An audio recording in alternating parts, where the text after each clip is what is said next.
Ассаламалейкум, менің құрметті оқырмандарым, сіздермен мен Айжан Айтқалиқызы. Бүгін сіздермен осындай кереметтей чебурек дайындайтын боламыз. Бізге қажетті заттар: сұйық май, тұз, ұн, жылы су. Суымыз міндетті түрде қайнаған болсын, соны суытып жылыдай құятын боласыздар. Енді суды, тұзды, сұйық майды бәрін біріктіреміз да жақсылап ерітетін боламыз. Міндетті түрде ұныңыз жоғары сұрыпты болсын, електен өткізіп алыңыз. Енді қамыр елейтін боламыз. Қамырларыңыз өте жұмсақ болмау керек, кішкене қаттылау ғып елейсіздер. Қатты қамырды содан кейін міндетті түрде 2-3 қайтара арасында илеп, тындырып қоясыздар. Салмасы дайын болғанша. Міне өздеріңіз көріп тұрсыздар. Тура осы рецептпен жасасаңыздар, осындай кереметтей қамыр шығады. Өте де қатты емес, өте де жұмсақ емес, орташа. Енді осыны тоңазытқышқа салып қоям, арасында қайтарып илеп отырам.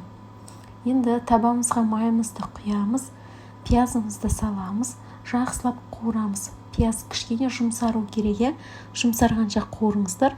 Одан кейін менде сиыр еті, шегілген фарш деп жатамыз. Кез келген ет бола береді. Өздеріңіздің қалауларыңызша жақсылап ет пен пиязды араластырып қуырамыз. Мен зира, қара бұрыш және тұз қостым.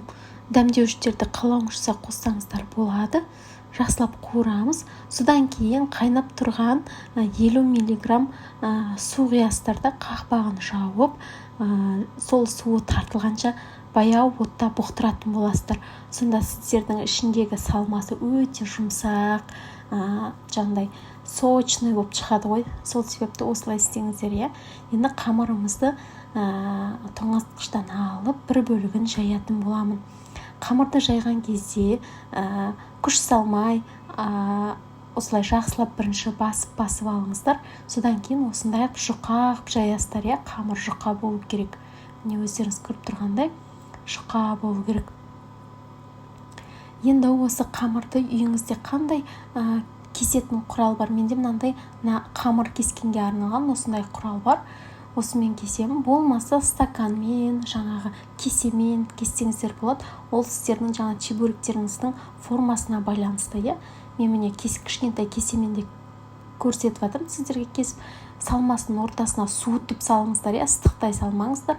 Енді осыны әсемдеу үшін кез келген үйдегі шанышқы бар ғой, кәдімгі, міне вилка деп атамыз, осымен осылай әдемілеп қойсаңыздар болады. Майымызды қыздырып, май жақсы қызу керек. Қызып тұрған кезінде саласыздар да тез-тез екі шетін осылай қызартып әдемілеп пісіріп аласыздар. Қамыр жұмсақ, ішіндегі салмасы піскен, сондықтан көп майда ұстамаңыздар. Міне қараңыздар, кереметтей болып шықты. Менің каналыма тіркеліп, лайк басып, қоңырауша белгісін басуды ұмытпаңыздар. Сіздермен бірге болған Айжан Айтқалиқызы. Астарыңыз дәмді болсын, қараңыздар. Міне ас болсын.